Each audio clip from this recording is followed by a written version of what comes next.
Well, Simon Tate was really quite difficult, I think. On the other hand, looking at the discussions on the forums, I think many people found it difficult because they hadn't yet made this transition to doing mathematical thinking. They were trying to do something that wasn't really required. This was very definitely the case with this one. Remember, the things I keep repeating are that one of the essences of mathematical thinking is that you first of all, you ask yourself, what is this asking me? What do I know? What does it tells me? What kind of objects is it talking about? And what do I need to do in terms of what's my target?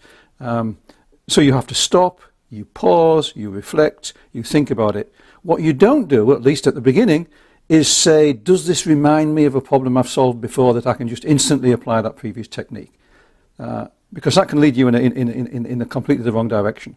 For example, there are various words here, and in high school, a good strategy was look for key words and try to map them into techniques. But it really isn't a good strategy in terms of advanced mathematics. Okay, there are many questions, many problems we have about perfect squares that are about the natural numbers. Okay, so what? This isn't about the natural numbers. This is about the integers. Completely different set of numbers. So, well, not a completely different set, it's a larger set of numbers. So this is about the integers. And the fact that some of the words are often used in discussions about the natural numbers, well, so be it. I mean, words get used for all sorts of contexts. Okay, so this is a question about the integers. And if it's about the integers, then why don't we just take m equals n equals 0. Then m squared plus mn plus n squared equals 0, which is 0 squared, and we are done. Folks, this is not a trick question. This is a question that gets at the heart of mathematical thinking. And the heart of mathematical thinking isn't knowing a ton of techniques from mathematics. The heart of mathematical thinking is, what do I know and what do I need to do with what I know? And what am I talking about? Stop, slow down, reflect, think. Mathematical thinking at this level is not a sprint. All of the techniques were taught in high school were very good for succeeding in high school, and they certainly leave you with a lot of valuable skills. But we've been there, done that. If we're beyond the high school, if we've mastered that, then we're trying to do something else. High school sort of teaches you how to lay bricks. What we're doing now is saying, how can I take all of those bricks, which are valuable things to have, and use them to build a house? We're now going from being bricklayers to architects. We certainly need all of those bricks. I am definitely not knocking high school, right? We use the stuff all the time, but that was providing us with the basic tools. Now we're learning how to make use of those tools. Okay, that's what mathematical thinking is about. And sometimes we need a lot of tools, and sometimes we can get by with something very simple because we just ask ourselves, what am I trying to do now? And we're not getting seduced into thinking that this is just another variant of something we've met before. Think of every problem as a new problem. Then you'll find that things get much more doable, because you'll be focusing on thinking, not applying techniques. Okay, that's the end of my sermon. Well, it's not really the end of my sermon because that's what the whole course is about. But let me just move on now to question 2. And in this case, you probably haven't seen anything quite like this before. So you have to start by asking yourself, how could it happen that the answer B was a perfect square? I mean, just how could that come about? What kind of thing must happen? Well, let's just write it this way. How can we have mn plus 1 equal to p squared for some p? Well, at this point, one of those bricks that I was taught in high school becomes really useful. Because if mn plus 1 equals p squared, that means mn equals p squared minus 1. And one of the bricks I had drilled into me in high school was that p squared minus 1 is p minus 1 p plus 1. So what we're about to do is take something that was drilled into us in high school and make clever use of it, okay? Because if mn is p minus 1 p plus 1, then we could have m equals p minus 1 and n equals p plus 1. In that case, p would be m plus 1. Remember, m is the number we're given. We're trying to find an n. And I'm just using this to say, what could that n be? What must that n look like? So given an m, we'd be able to take p equals m plus 1, and then from this one, n equals p plus 2. And now we found the n. It's n plus 2. Whoops, n plus 2. Okay? P plus 1. P is n plus 1, and n is p plus 1. So n is n plus 1. So given the m, we've already found the n. So given n, let's just summarize it now. Given m, take n equals n plus 2. Then mn plus 1 equals m plus 2 plus 1, which is m squared plus 2m plus 1, which is m plus 1 squared. So we've answered the question. We've said that given an m, take n equals m plus 2, then mn plus 1 is m plus 1 squared, which is a perfect square. Now, if I hadn't gone through this, it would have appeared that this was a rabbit out of a hat trick. And unfortunately, it's a consequence of the way that mathematicians often write their papers, that they don't include all of the reasoning, they just give you the conclusions. Now this would be a relatively simple example, but if I had simply said, given m, why don't we take n equals m plus 2, you would have said, how on earth did he come up with that? What made him think of that? You know, and I look as though I've got some kind of magical ability. No, I don't. I just went in and said, well, how could I possibly get to that answer? And then it was just something I learned in high school. Okay? So, you know, one of the techniques is just say, how could I possibly get the answer that I'm asked to find? Now, I'm couching this in terms of classroom questions, but the same issue arises when you're dealing with mathematical problems in the real world. Look at the problem. What does it tell you? What do you have to do? How can I get the answer that I'm going for? So this might be a simple classroomy type example, but it has many of the elements of good mathematical thinking. And in this case, it was, how can that answer possibly arise? And as soon as I sort of start to look at that, it just drops out. Okay? Recognizing that was the entire key to the thing. Once you've done that, straightforward. Okay, let's move on and look at the next one. Question 3.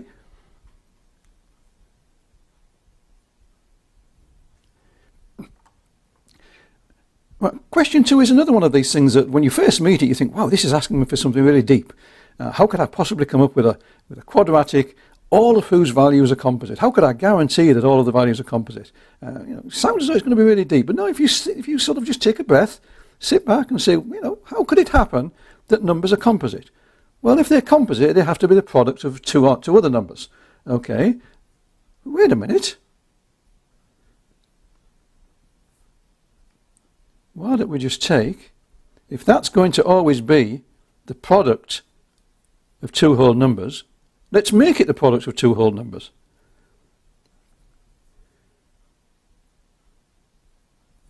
And lo and behold, that is indeed of the form n squared plus bn plus c, where b and c are positive. That's all there is to it. We just wrote one down instantly. We didn't have to prove that one exists. We did prove it, but we did it by just writing one down. And all we had to say to ourselves is, no, this sounds complicated, but no, all it means is that the values are products. And quadratics are products of things. So we just write it. We explicitly make it a product of two things. The value will always be the product of two numbers, n plus 1 and n plus 2. And it's for all positive integers. So we'll have maybe 2 and 3 or whatever. So these are always greater than 1. So this thing is composite. N squared plus 3n plus 2 is always composite. That's it. Didn't involve any advanced machinery. Just thinking about what the problem asks us to do. Very similar with this one. You know, it sounds deep. Oh, it's about the Goldbach conjecture, a problem that's been around for hundreds of years, hasn't been solved. How on earth can we do anything with the Goldbach conjecture? Well, the answer is just look at what it tells us and ask us what we can do with it. And first of all, we observe that this is talking about numbers n bigger than 5 that are odd. Well, if n is an odd number bigger than 5, then n is of the form 2k plus 3, where k is bigger than 1. I mean, normally we think of odd numbers as being of the form 2k plus 1.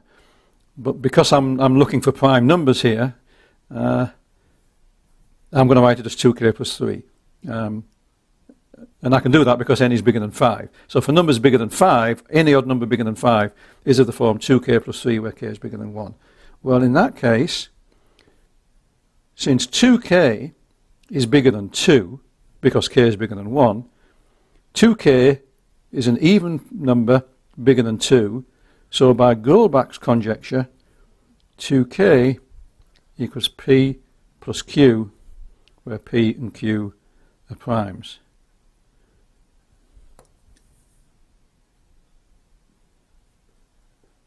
In which case, n, which is 2k plus 3, is p plus q plus 3. The sum of 3 primes.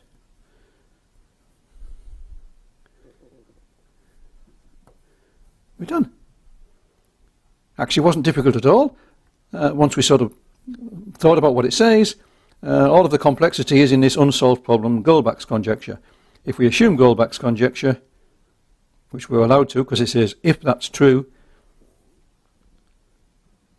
then every even number bigger than 5 is the sum of 3 primes.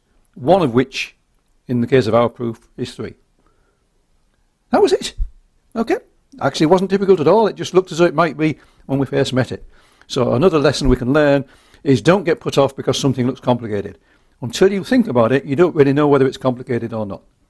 Okay. A couple more on this assignment sheet, and then we're done with it. Well, questions 5 and question 6, the last two questions, they're both induction proofs. So what I'm going to do is I'm going to do example 5, and then I'll leave you to do number 6. If you've already tried it and failed and you came here looking for an answer, you're not going to find it explicitly, but hopefully by watching me go through another example, namely number 5, you'll be able to go back and do number 6. Because these things are all very similar, at least the ones I'm giving you are all very similar. Not all induction proofs are similar, but these, the ones I'm giving you from number theory are all very similar. Okay. Well, the first thing you have to do is express this as for some kind of an equation, with a formula in it, because otherwise we're going to deal with this expression as sum of the first n odd numbers. So we're going to have to write down a formula for the sum of the first n odd numbers. So what it asks us to do is show that 1 plus 3 plus 5 plus, and then the nth one is 2n minus 1. And we have to show that equals n squared. Okay. Arguably the hardest part of this whole thing is figuring out what the last term is. Okay, so that's what we have to prove, and we're going to do it by induction. We're told to use by induction, so we have to begin by looking at the first case. For n equals 1, this becomes just 1 equals 1 squared, which is true. So it's true for n equals 1. Okay, so now let's assume the result. Let me call that star. So let me now assume star.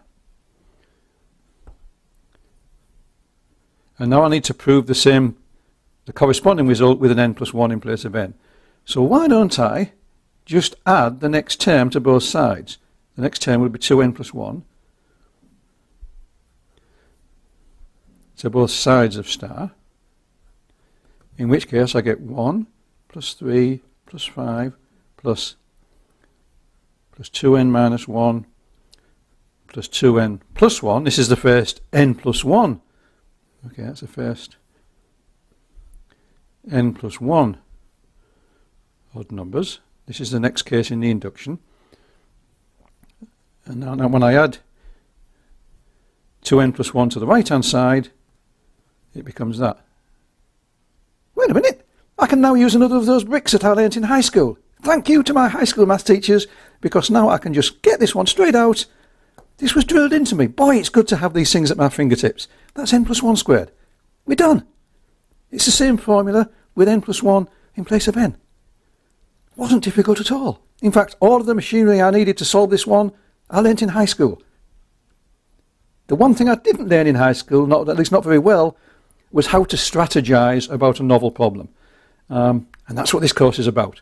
This is how do you take all of that great stuff you learned in high school and strategize and use it and get new results and think about new problems. But before you do that, you have to ask yourself, what is the problem I'm given? What do I know about it, and what am I having to prove? And if you misread a sentence, you're going to end up doing the wrong problem. You know, there were a lot of people writing on the forums where what they were really saying was, I demonstrated all my high school skills and great virtuosity and solved a problem that I wasn't asked to solve. Well, in this course, there's very little penalty for doing that, except you feel bad. If this wasn't a course, if you were working for a large corporation, you might be out of a job or demoted or moved to a less interesting job. So this is a low penalty experience for how to think mathematically, and which is why these MOOCs are great. Okay, well, as I say, I'm going to leave you to do question 6, and having seen another example, I hope you're not put off by the formulas and the complexity in question 6. It's really just logical thinking, okay, mathematical thinking. Okay, so much for assignment 8. Seemed hard at the time, actually was hard, but hopefully it doesn't seem quite so hard now. It's not hard if you become a good mathematical thinker, and that's achieving that is what the whole thing's about. Okay.